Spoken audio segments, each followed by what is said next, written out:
I'm Lorenzo Perri.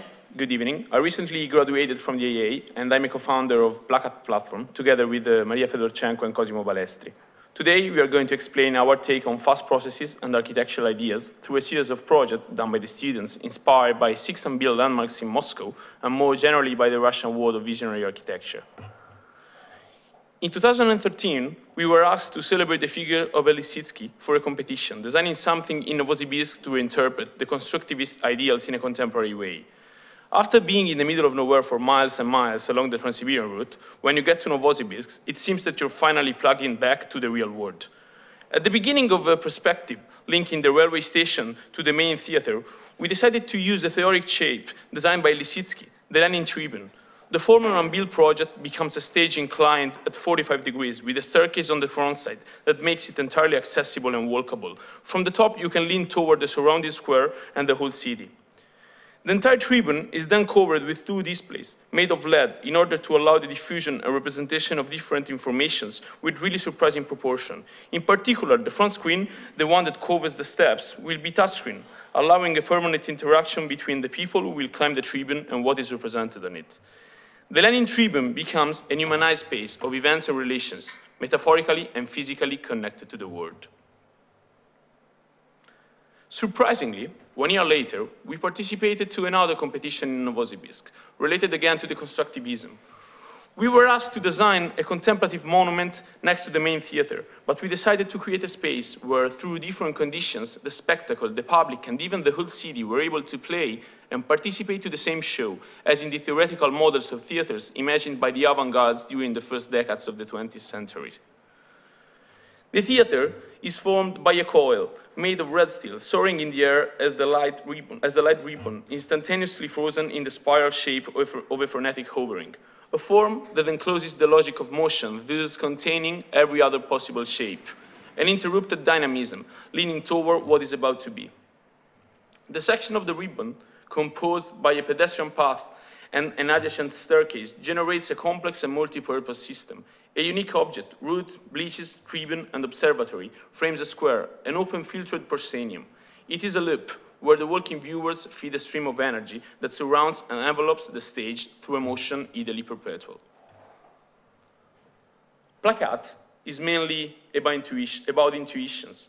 With these intuitive projects, we attempt to undermine the assumption that architecture must be hard, heavy, and long-term, making room for the easy, the light, and the short-lived.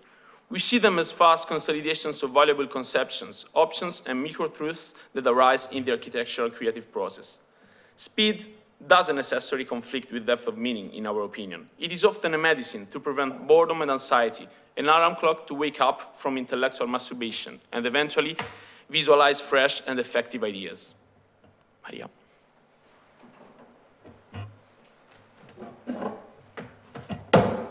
Just a few words about the background and context of Plakat so that we can introduce the work that we produced today.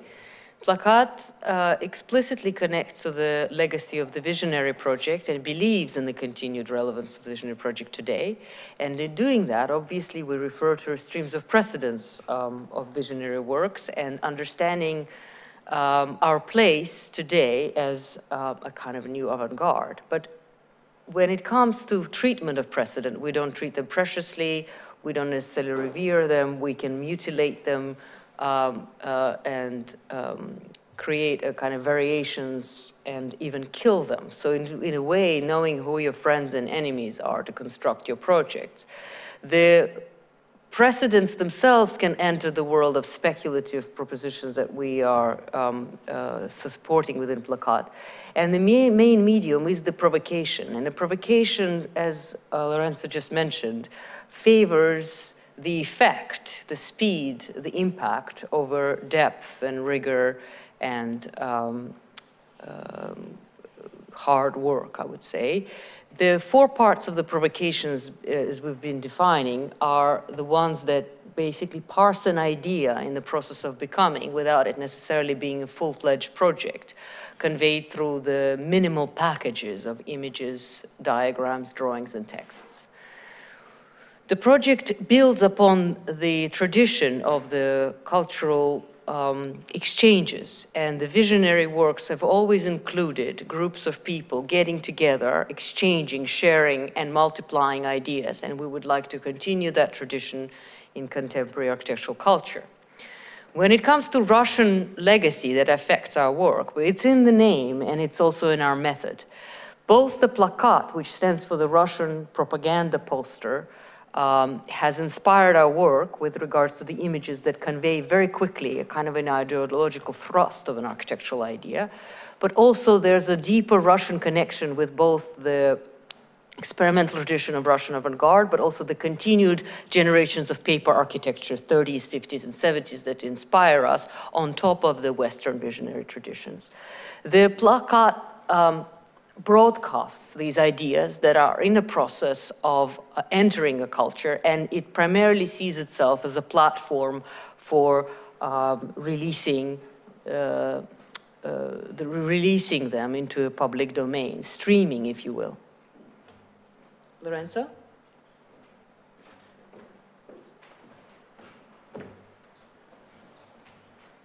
So, as I was telling you at the beginning, we developed a workshop and a collaboration where we were trying to be inspired in order to do those projects and provocation by 6 unbuilt landmarks in Moscow. And so we assigned to each of the students different case studies related to this exhibition that the Design Museum will host very soon. So I'm very happy somehow to give the word to the students in order to present us how they interpreted their project in relation to that. So starting from the first, that is the Cloud Iron and the super famous Crown by Lisitsky, I'm gonna give the word to Roaming.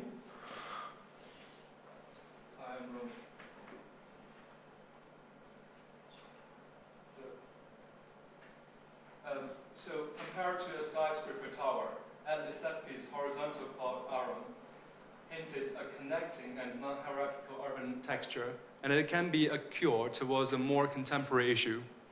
In fact, in pursuit of speed, globalization, and the modern ways of networking, the modern way of networking have paradoxically created separation, disconnection, and isolation.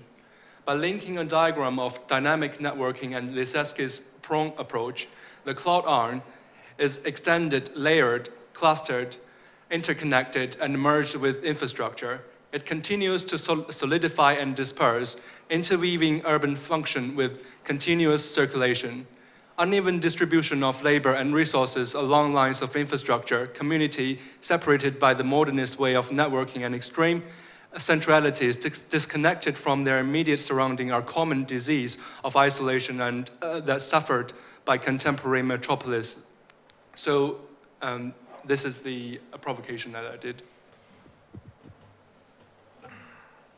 So after this, let's say, urban understanding of the Lisitsky horizontal skyscraper and the understanding of how its isolation or connection with the city could be reinterpreted, there was another student, and I'm going to give the word to her, Isotta, that reinterpreted the more geometrical unbuilt work of Lisitsky, the Crown. The reconceptualization of the idea of new centrality in the Italian city is explored through Lisitsky's technique of using the prouns as interchange stations between the two-dimensional and the three-dimensional, between painting and architecture. The space of the new centrality is thus presented as an attempt to mediate the transition between the large-scale and high-speed contemporary and global city of flows and the small-scale and low-speed historical city of forms. So here we see how the bidimensionality and the three-dimensionality, they go together as an attempt to grasp architecturally and geometrically this dichotomy in between what belongs to the contemporaneity and to the more historical world of masses and volumetries. After Lisitsky, another project that we examined and we drove inspiration from is the Palace of the Soviets. So one of the most famous icons of the Russian unbuilt works. So I'm happy to give the word to Emma.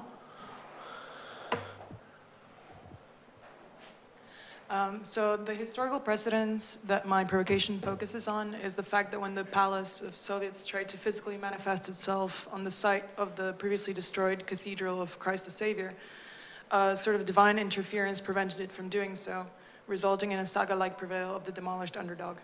Hence, any kind of physical manifestation of the palace comes in the form of the cathedral.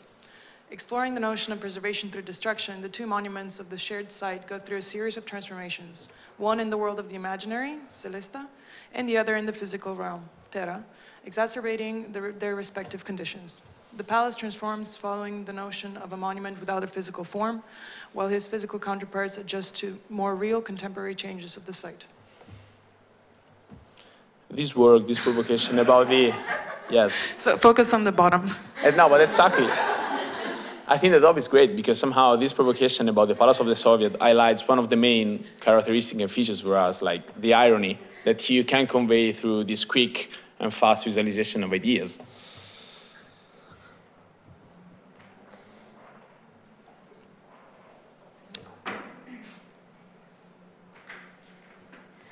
The October Revolution eventually turned into its opposite and came to foster the values it once fought against. The Palace of the Soviets, which sought to erase and replace an architectural symbol of the old system, itself became symbolic of the failure of the regime which envisioned it. The story of this monument proves that strategies of erasure are not a recipe for lasting and meaningful change. Instead, the project proposes to learn from the past through embracing its monuments as cultural artifacts and continuously reinvent them in order to express the evolution of a society. If on one hand we embrace irony, on the other we always say that speed doesn't prevent accuracy and depth of meaning, and so maybe sometimes provocation, they could be an easy and effective way to convey the burden also of historical analysis, as you can see in this fictional, symbolic section in between time and space. The following project is about the rewriting of the famous Leonidov Lenin Institute. So I'm happy to let Vasilija speak about it. So provocation challenges the idea of collective knowledge of the USSR that is centralized within the Lenin Institute of Librarianship, and is doing so by expanding on the idea of infinite mobility of knowledge within the city by placing it within the wall hub. Centralized power does not exist in the city, and centralized knowledge is condensed within the wall, which is understood as a mediating element of the city that unifies different elements of collectively into a fluid knowledge machine. So here we can see how the volumetry of the monument is kind of dissected and how the insertion of a different element leads to further visualization of the initial idea.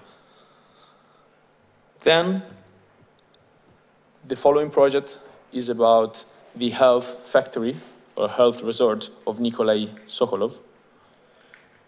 And so, Carolina can let us know. Playing with the idea of isolation, the cellular-based resort by Sokolov becomes an urban vision. Each unit is isolated and separated from each other. They act as samples. They are raised from the ground from which they were originally extracted. The sample containers float and follow the river of architecture. The only connection between them is hidden in the underground. The guests of the resort are able to move freely in the maze of cubicles that trace a hidden path. The system represents the urban discontinuity in the city's morphology. Each unit is an island floating over a fluid blue ground. The only connection is the underground. The only connection is us.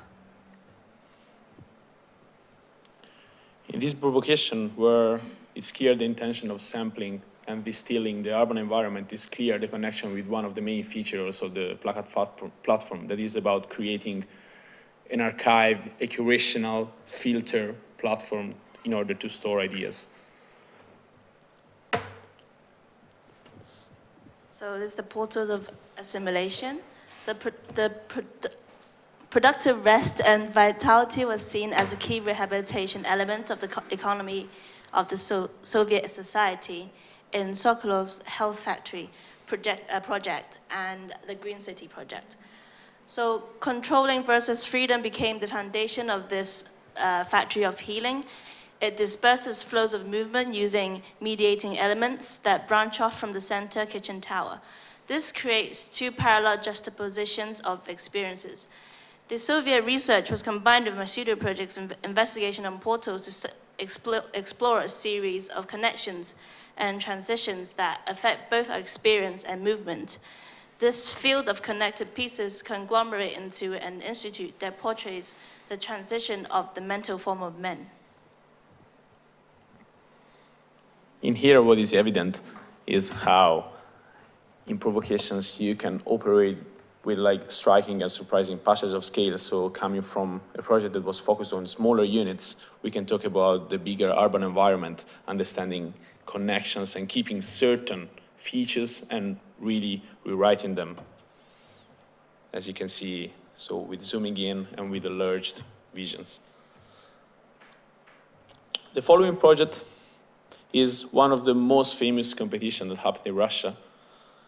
And so that, and I'm gonna give the word like first to Julian.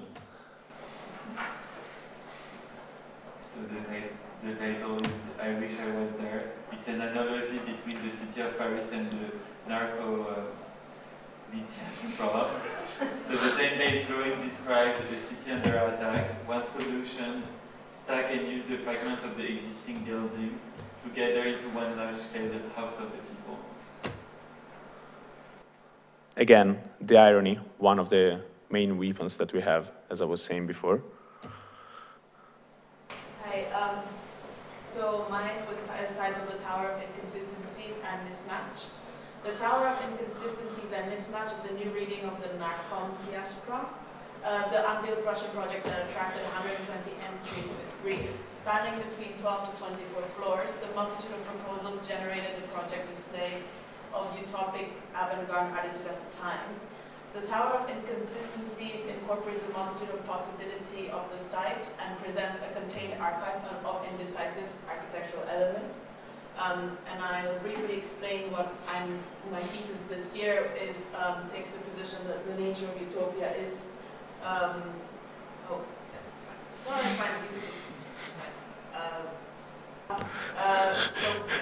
it takes the position that the nature of utopia lies in its impulse to multiply, as the construction of its written world relies solely on the mental association of its varied readers. So I try to kind of implement that kind of thinking towards the Narcom Diaspora, as it attracted so many different authors. So, I mean, here again, and what I feel it's very nice is how the analytical side of the play is kind of released as a moment of relief. You see how to visualize it quickly and how to get an overall general understanding of the accumulation of the different entries that you had in this competition in a single time. Really to visualize in a single time the whole creative process. The final project, that is the communal house by Nikolai Ladovsky, that has been rewritten by two different students. The first one is Lorenzo. Yeah, with the commune house, Ladovsky sets up a complex volumetric spiral composition. Units are moved to different levels and organized following the interior flow. Ladovsky redefines the basic rules of the dwelling, altering and reorganizing.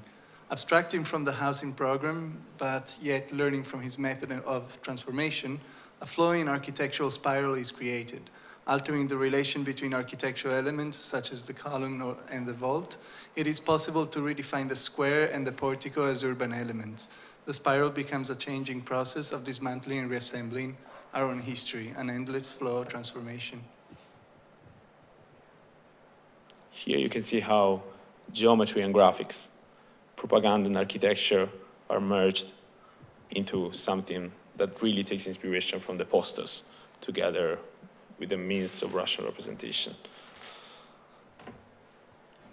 An experimental Soviet housing typology builds upon Ladovsky's 1919 communal house composition. The interior collective space unfolds around a monumentalized vertical tower surrounded by individual private units.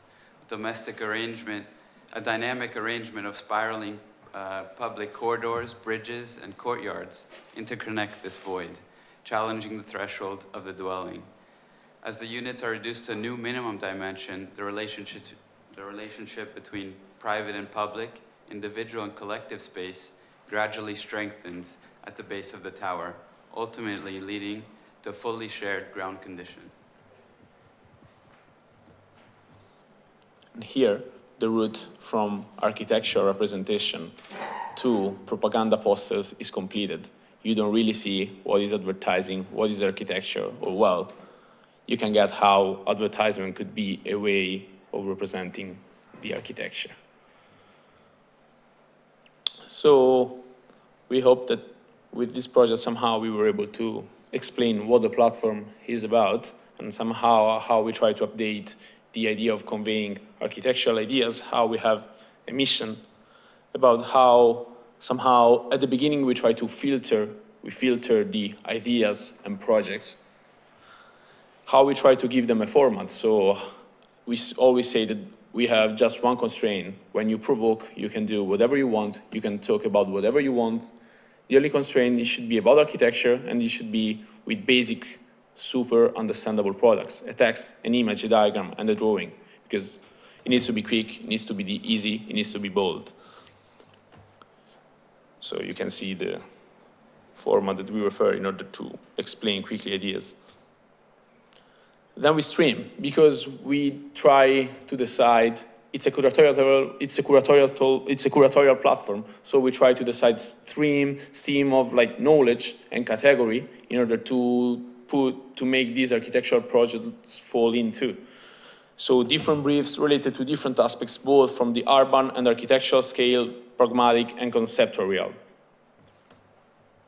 And what's important to us is trying to share what we were trying to do today, what we were trying to do in the past, and what we will try to do collaborating with different institutions in order to enlarge as much as possible our field of knowledge and possible collaboration. So let's try to expand it, and for every one of us, provoke, provoke, provoke. Thank you very much.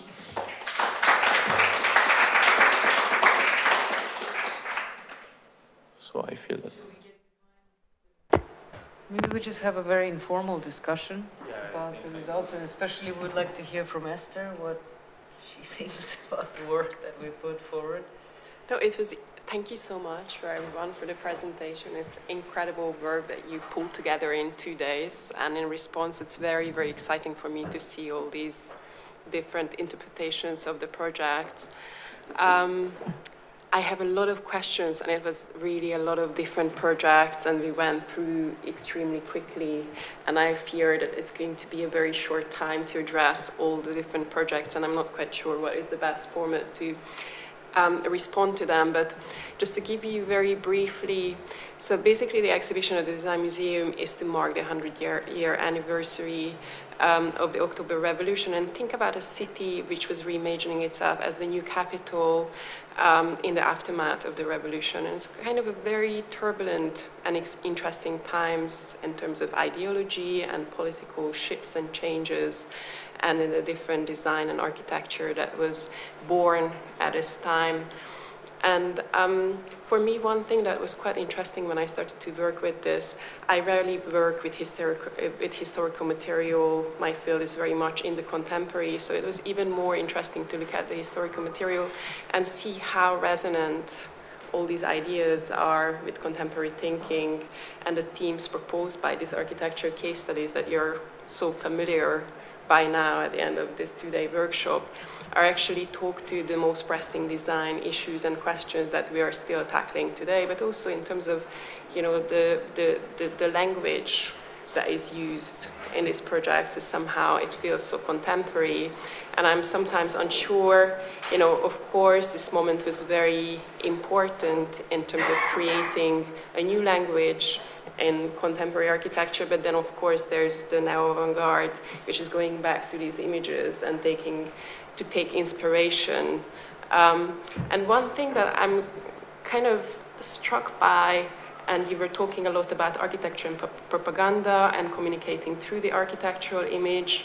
So this is something I'm very curious what you actually take from engaging with these questions and looking back at these examples. Is this nostalgic? Is this ironic? Is this something that you can actually take as propositional and develop and take it forward? Because obviously one thing that was crucial in this moment in 1917 and after, throughout the 20s is this change relationship to time. Oops, something happened. Suddenly what you see in the everyday vernacular as well as in architecture, people used to look back at the magnificent past, and there was a mythology of the past, and suddenly this mythology is replaced by a new mythology of the future. So everything is propositional. And I find it very troublesome when looking at these examples and how these examples are then revived later on from the 60s and 70s paper architecture. They are handled with irony because of the failure of the project, of course. And, even looking through the 6 case studies, there are very different ideological propositions. So we can't really talk exactly the same way about the Palace of the Soviet or an early Lissitzky proposal for the city. But it would be nice maybe if from your point of view you can answer to these questions, maybe start a discussion. Because, in some ways we are creating this exhibition, and it was very difficult for me there to pull the line, how much material to include in there. And I decided to keep the focus of the exhibition strictly historical. Nevertheless, I'm not a historian, and so to speak, I like to think about the exhibition not as a period drama, but as a sci-fi, because of the themes that are proposed by the different case studies. So I'm just wondering how you feel about them. Would you like somebody? Okay, now it's your turn, George. Well, I think that on one hand, somehow trying to go back to these kind of projects.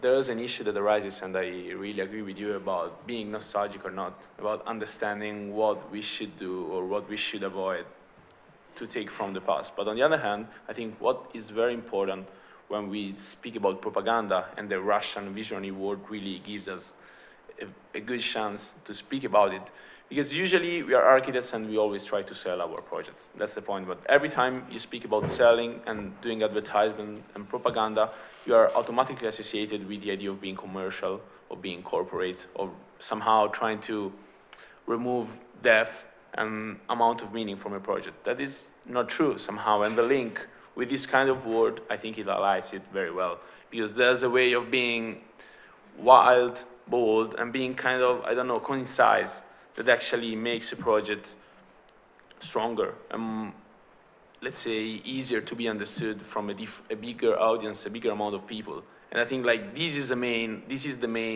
thing that we were trying to pursue and to make people understand, that there's this opportunity of release ourselves to the burden of creating super complicated or philosophical understanding behind the projects, and really somehow being easy, being somehow released.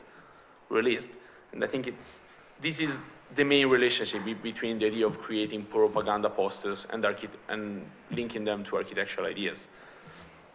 I think there's another point that Eszter brings up about whether that's in a way a degree of looking back versus looking forward with the work. And I think with several of the students, we've had discussions about going back and looking at the past, but because we're architects and because we're always wanting to be projective rather than understand and contextualize the work, we've decided to kind of err on the side of reinterpretation or using them as launch pads. And what we've sacrificed in terms of maybe historical accuracy or depth of research, that we've tried to compensate with the reaction, contemporary and forward-looking reaction of what these projects catalyze for us today. And when it comes to obviously understanding whether it's a graphic language or social political situation. Of course, it's important to understand that they are products of their cultural moments. But these projects are there as part of our architectural culture today. It's not a coincidence that they had such longevity in architectural culture, and they continue to stir debates and discussions. So I think for the students to close that kind of temporal gap and respond quite directly to canonical, so to speak, precedents, but with fresh ideas, and use them as points of departure. We thought it's very important to change the conversation from simply revisiting Russian avant-garde to actually continuing the tradition of avant-garde in the the cultural climate that we perceive in architecture today, that could use a lot more of that spirit that we would like to share and engage with. It's more about like the attitude towards certain contents than the contents itself, I think. Because otherwise, yeah, you really run the risk of being nostalgic and like not really understanding which are the needs of the society, of the world. But somehow we all feel that there's this necessity of approaching certain situations or realms of architecture in a different way. Like maybe we live in a world that is asking again for simplicity, but then like how to convey this simplicity, it's more about really releasing the process from a bit of the burden that we were taught to somehow.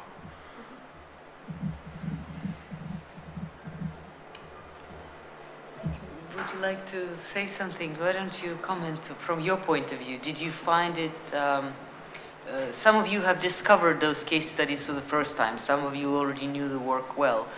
Can you give us an example of what do you see the relevance of the work today?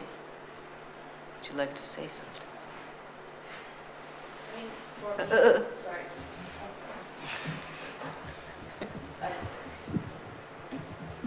Hi. Well, for me, like, it was interesting to see the Narkom Tiasprom as having so many different versions of what it could be, and that to me really, because I didn't know enough about kind of like Russian avant-garde before, and seeing that kind of like realize the fact that there are this is an interesting moment where so many ideas were just coming, and there's so many different references from kind of like, there's some buildings that look neoclassical, and there's some buildings where 24 floors, there are some that's 12, so it showcases the different types of thinking of its authors and how confident they were about the technologies of the time.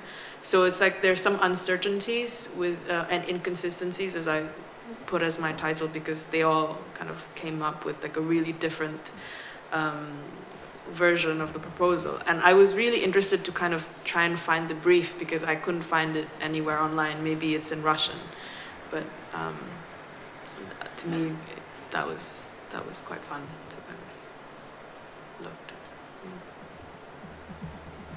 Is there any? Feeling shy? I mean, another interesting thing about pulling together these 6 case studies and talking to them, that obviously, we're talking about a period of 20 years in which a lot of changes have happened politically, ideologically, and culturally. And, there's almost like 2 moments with the earlier examples from Ladovsky for the communal house, and to think about what the communal house is and what communal living is, or even Lissitzky's ideas of reforming and transforming infrastructure, where actually this is that very exciting moment in architecture where it's very explicit, the architect's role of transforming societies. So architecture is becoming really a tool to rethink and propose a new way of living.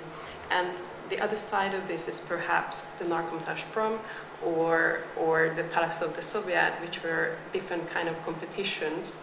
It's very interesting, by the way, all this competition culture in the early Soviet period, where actually architecture almost becomes a symptom of a social reality. So it's almost 2 sides of the coin, so to speak. So it's both ways communicating through architecture and through an architectural language, but very different results. Yeah, it's like, that's what we were saying. I think it's about extracting this kind of essence, this disease towards the society that somehow was expressed through certain architectural language that is not what we have to keep nowadays, but the attitude and approach that they were having, somehow it resounds contemporary if we think about the whole architectural scene and debate. So I think like establishing this link in terms of like language, let's say representational language or conceptual attitude and approach could be very helpful to feed again our even formal take and programmatic take on architectural projects. I was also going to say, like, with what I observed with the Narcomcias from, there's almost like a huge confidence and almost that they're presenting really extreme proposals. I don't know if that's true, because to me they all looked, you know, very big and very different and very grand, and it's almost like they are provoking kind of like an answer by putting an extreme condition. And in the end, I mean, it was never built, but I don't know if, you know, these authors actually provoked like a grand plan, but then, you know, like not thinking if they could actually be realized or not, or if it was, I don't know if... Perhaps it's worth also just acknowledging in our conversation the larger theme that I think really connects us as a platform and our work as a unit to the larger themes that are addressed in the exhibition, which is the juxtaposition of the kind of real and the imaginary city. The notion that some of, as what Nabila was saying, that perhaps the utopian visionary thinking has as much influence on the life of the city and its culture as the realized counterparts. That, for example, aspirations towards technological advances have very direct impact on society and the individual, versus, for example, the notion that the idea about what the city should be and the shift in visual representation, the graphic languages. So all of these sort of influences and reinforcements, that is something we've tried to explore. And I think with the work of the platform and my work as a teacher in the unit, what I'm interested is in whether there is a legacy of the visionary, the unbuilt, the sort of the imagined city, and whether we can actually fully acknowledge the importance of that city, and not to view the real Moscow as in any way superior or inferior, but perhaps actually just continue acknowledging that our contribution as radical thinkers, as designers, lies in that very important realm of unbuilt imagined works. And that is another reason why we were very excited to be working with these case studies, is because they do not necessarily get valued against their own realizations or concretizations into a single build, as in Emma's work or Nabila's work have been realized. And the role of the visual representation, several students who've engaged literally with kind of undoing us, reassembling the drawing and reassembling the drawing. They playing on the power of the drawing that the drawing has to construct city.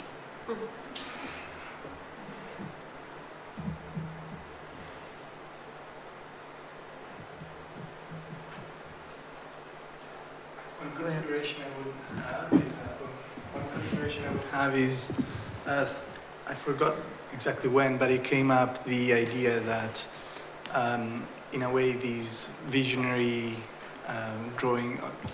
these drawings of visionary architecture are fueling in a way the perception of the city that you have right now, just as much as the real architecture.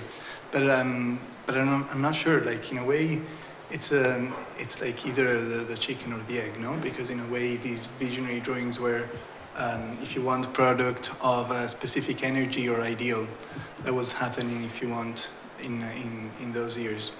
And if you want to bring it contemporary, just to reinterpret and understand how these drawings are made, or these architectures, and transform them contemporary, well, at that point you need a very deep understanding of actually what's the energy that you're living now. And that's where I struggle quite a bit. That's where I don't quite get it. Maybe it's just because we need to digest our own history first, I don't know.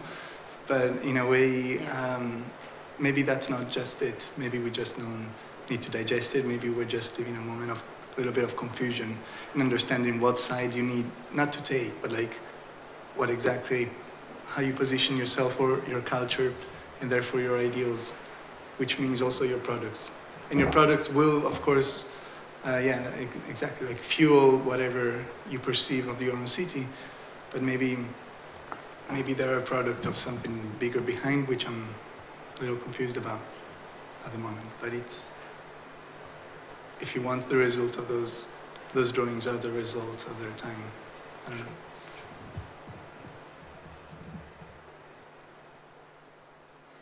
Anyone else? No? Would you guys say that when you first encountered the reference, how did you contextualize it at first? Did you really worry about understanding the actual historical setting of the project, or did you approach it as any architect would, which is evaluating it as on a kind of a rival design, because we judge architectural works as very different from, let's say, in a historical framework or from a curatorial point of view. So as designers, we consume projects. We don't just kind of unravel them contextually. We immediately consume them in a way that the rapid progression of the workshop led to such a compression of the research stage that the students had to leap to conclusions and had to kind of make judgments. If anybody has any reaction, because we've put you through that experiment, but I would love to hear from you whether that boldness and liberation from maybe not knowing enough or not knowing the right way of contextualizing the project perhaps liberates another way of contextualizing and animating it towards something else. So of course, we are fully aware that in order to speculate on the, let's say, conversation we had with Vasilis on the contemporary relevance of the Institute of Librarianship, and whether in fact we can even fathom to imagine a revision or a variation on that project, it's simply not feasible to do in a 2-day period. So how do you move from encountering this project for the very first time in... How did you choose to work with one particular project? Oh, it's a good question. How did you choose your project? Yeah. Well, personally, my project in studio deals with knowledge, and Danilo's project was perfect for me, to have it as a case study. And I've seen the project before. I knew what it is, how it looks, but I didn't know it into detail what actually is and what it means. And at the beginning, I was just looking at the programmatic and formal, let's say, arrangement of the spaces and the take on the condensation of the knowledge within the city, which is one institute in Moscow. But then in my case, I was somehow trying to expand on the that sort of challenge that Leonida was taking, challenging the idea of a building as a whole, which he kind of separated the building as a whole institute of knowledge into separate programs, into separate forms that each of them had a certain significance for him. I was trying to take that and explore it in a way at a city scale, and how we can actually see his way of thinking on a larger scale in the city, and how the city can actually be brought back into the project itself. So I was mainly looking from that side. I know a bit of the background and the revolution, and it's somehow like connected to my country, but I wasn't really thinking about their boldness and the questions they're posing, or also the idea of what they kind of had in their work is exactly posing the question and criticizing the culture that is happening at the time. I think for me it was more of a kind of taking the elements and principles based on which he was working and somehow trying to implement them in my own work. Mm-hmm. I think that the fact that we had to relate the case studies to our own project automatically created a filter, because then our research was focused on choosing a stream of their projects that we could use for our own. So for example, in my case, I don't know a lot of Litsiski's Browns, but I found really interesting the fact that he was speaking about interchange station, because then I could relate it to my own project and this idea of developing a transition space. And so I focused on learning only one technique that he used that I could then apply to my own project. So. Very good. I agree. I think it's like you need to have a good balance between the restrictions and the freedom in what you're doing. And with Plakat, especially, I think it being a provocation is something that has a very short time restriction. So it's something that should be very instinctive.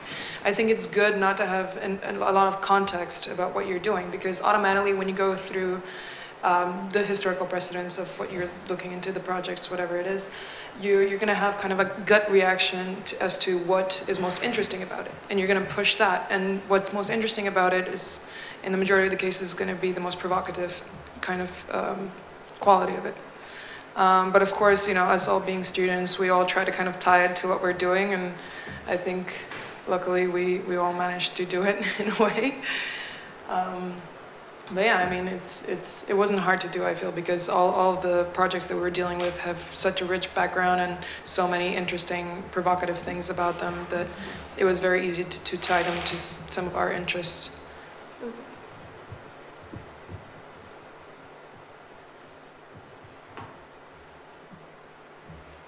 Should we, would you like to say, because you have to go soon, yeah? I have to. Yeah, you have to go. Yeah. Do you want to say anything?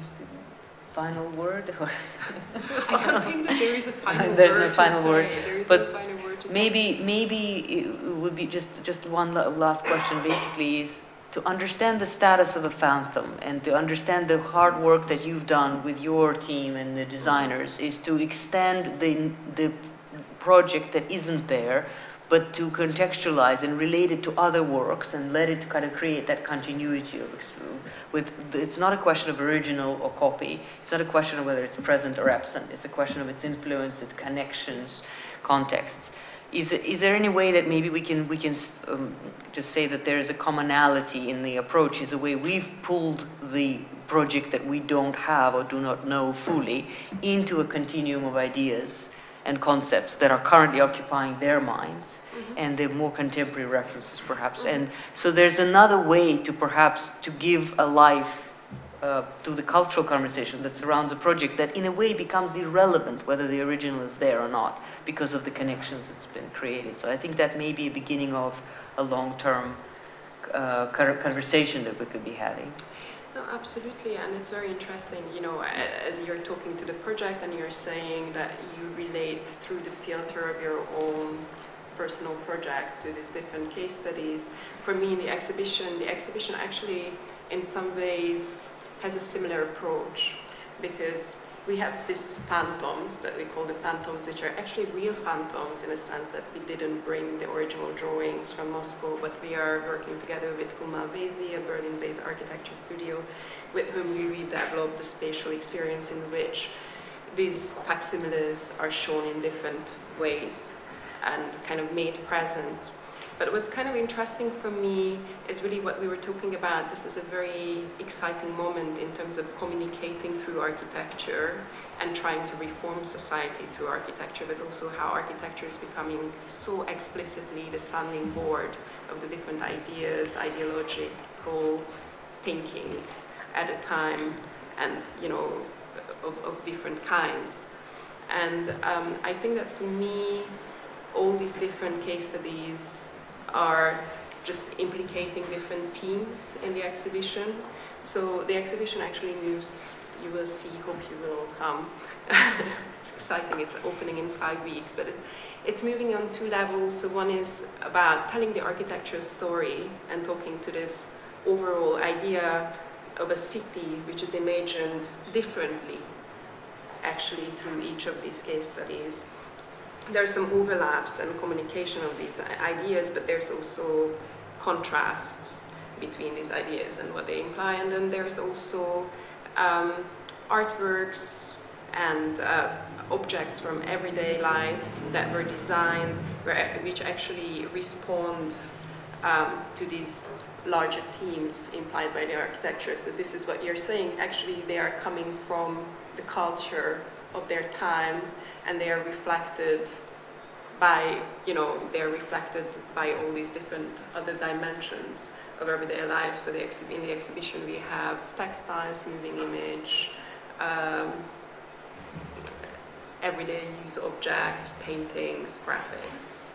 So that are implying these different themes and narrating these different themes in different forms, but they are again talking to what was current. So it's actually, the exhibition is not that much about architecture, but it's about a new way of life. It's about human life. It's about a new human as it was imagined through different media. Thank you. But thank you so much. I really hope that you can come to visit the exhibition, and then maybe we could just, you know, I would be very curious how you respond to that, and maybe we can discuss with Maria how to take structure this, some other steps, structure another step, and you know what we can do with these propositions that came out of the workshop, which is super exciting. I would love to have these files. Yeah, we'll be in touch. Yeah. Thank you so much, Thank Eszter. you. We'll let you go. Sorry for running away. Thank you very much.